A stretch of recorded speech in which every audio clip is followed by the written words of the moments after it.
नमस्कार दोस्तों, हमारे न्यूज यूट्यूब चैनल में आप सभी का स्वागत है। दोस्तों, पेंशन, विधवा पेंशन, विकलांग पेंशन, वृद्धा पेंशन, इन तीनों पेंशन के बारे में हम आप सभी को बताएंगे। इस वीडियो में बेहतर तरीके से बताएंगे और किसको पेंशन मिले किसको नहीं मिले, कुछ नाम भी काटे जाएंगे क्योंकि जो फर्जी तरीके से हैं तो सरकार छटनी भी करेगी, बताया जा रहा है सूत्रों के हवाले से। और सबसे पहले आपको ये भी बताऊंगा कि जिस आधार पर यह पेंशन की शर्तें जो हैं वो पाने के लिए आप पूरा करते हैं या नहीं करते हैं, या भी सर्वे करके नाम काटा जाएगा। सरकार का यह आदेश है, तो यह आदेश भी आपको हम दिखाएंगे। और पेंशन की राशि जो मिल रही थी उसको भी सरकार ने बढ़ा दिया है, उसका भी आदेश हम आपको दिखाएंगे। पहले कितना पाते थे, आप कितना पाएंगे, ये भी सब आपको वीडियो में पूरा मिलेगा। यदि आप वीडियो को अच्छा लगे तो आप वीडियो को लास्ट तक जरूर देखिएगा। और इसमें 6 नए नियम भी आए हैं, वो भी हम नियम आपको बताएंगे कि क्या क्या नियम को पूरा करना पड़ेगा आप सभी को। और ये वीडियो को ज़रूर अपने बुजुर्ग, माता पिता, अपने रिश्तेदारों को भेजिए ताकि इस वीडियो के माध्यम से उनको पता लगे कि क्या क्या सुविधाएं सरकार की तरफ से आ रही हैं। तो आप सभी हमारे चैनल को ज़रूर सब्सक्राइब कर लें और बेल आइकन की घंटी को दबा लें और ज़्यादा से ज़्यादा वीडियो को लाइक करें। अब आपको हम आगे की समाचार बताते हैं कि क्या है खबर। अपात्र लोग जो हैं वो सब सामाजिक सुरक्षा पेंशन को छोड़ दें, सरकार का ये अपील है। जो लोग 48,000 से ज़्यादा की सालाना आय वाले बुजुर्ग विधवा पेंशन छोड़नी होगी, अन्यथा ब्याज सहित वसूली की जाएगी। तो सरकार ने फरमान आदेश कर दिया है कि यदि आप अपात्र हैं और आपकी आय, वार्षिक आय 48,000 रुपये से ज़्यादा है तो आपको यह पेंशन छोड़नी होगी, अन्यथा आपके साथ ब्याज सहित वसूली भी की जाएगी जितने पाए हुए हैं।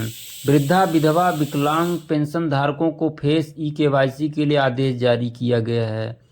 तो एक दूसरा आदेश ये भी है कि आपको KYC कराने के लिए फेस KYC कराना पड़ेगा। और इंदिरा गांधी राष्ट्रीय वृद्धा पेंशन योजना केंद्रीय सूची के BPL ही पात्र होंगे। इंदिरा गांधी राष्ट्रीय विधवा पेंशन योजना केंद्रीय सूची में BPL ही पात्र होंगे, यानी इंदिरा गांधी के राष्ट्रीय विकलांगता पेंशन योजना केंद्रीय सूची में जो BPL सूची में शामिल हैं वही लोग इसके पात्र होंगे।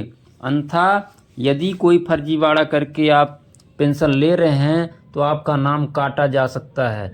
यह सरकार का आदेश है। अभी देखिए आदेश कहाँ से जारी हुआ है वो भी आपको दिखा रहा हूँ। कार्यालय प्रखंड विकास पदाधिकारी बरकट्ठा हजारीबाग से ये आदेश पारित हुआ है। क्या है, महिला बाल विकास एवं सामाजिक सुरक्षा विभाग द्वारा केंद्र संचालित पेंशन योजना इंदिरा गांधी वृद्धा पेंशन योजना, इंदिरा गांधी विधवा पेंशन एवं इंदिरा गांधी दिव्यांग पेंशन का फेस KYC का द्वारा सत्यापन किया जाना है, जिसमें लाभुकों की उपस्थिति अनिवार्य है। सत्यापन के दौरान लाभुक व्यक्ति का मतलब जो फेस है वो जाके वहाँ पे जब KYC कराएंगे तब जाके उनका KYC मान्य होगा, अन्यथा उनका नाम काट दिया जाएगा। तो सबसे पहले आप यदि KYC नहीं कराएं तो फेस KYC करवा लें। आगे इस योजना में KYC कैसे कराना वो भी लिखा है।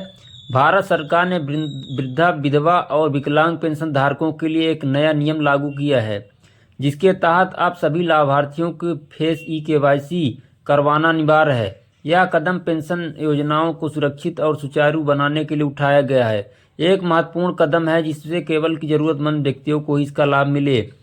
फेस KYC कैसे करें ये भी आपको बारीकी से लिखा हुआ है, वीडियो में ज़रूर बने रहें।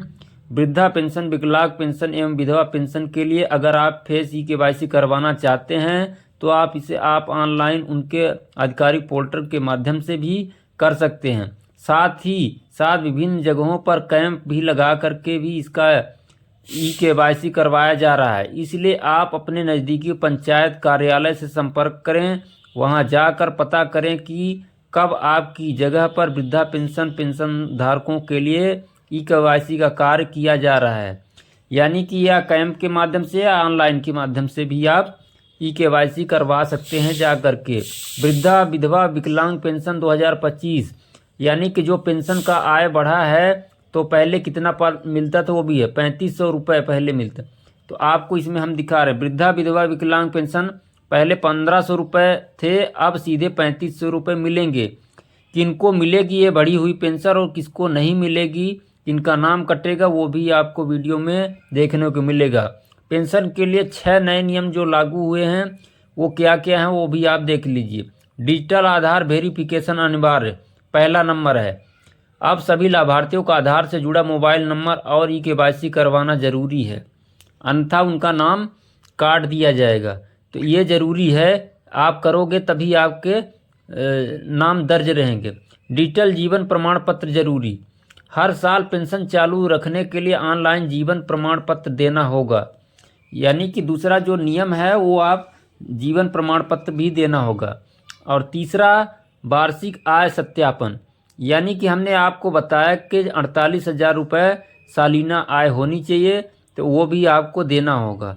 यदि आपकी आय बढ़ जाती है तो आपका नाम भी काटा जा सकता है।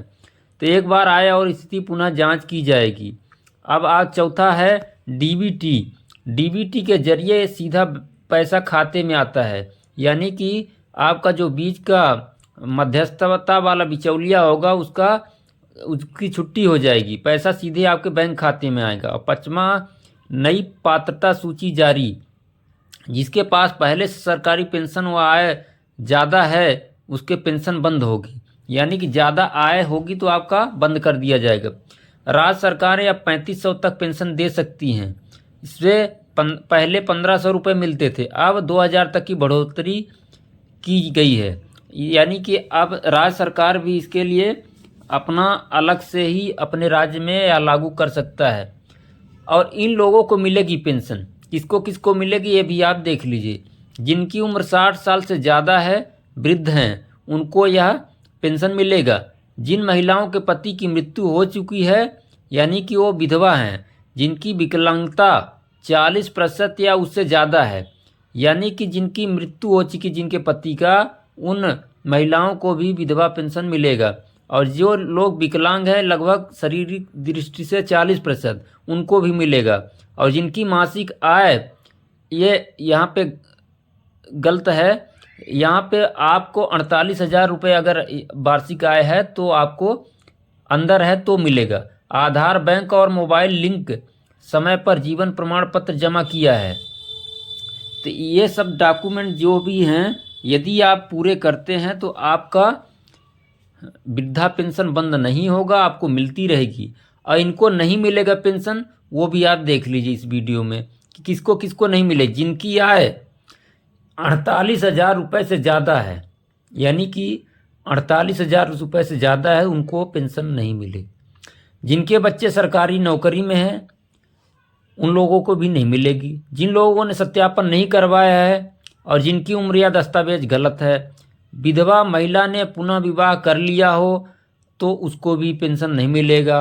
और जो 40% से कम है तो उसको भी, विकलांग तो उसको भी नहीं मिलेगा। इन पेंशन धारकों की बल्ले बल्ले होगी।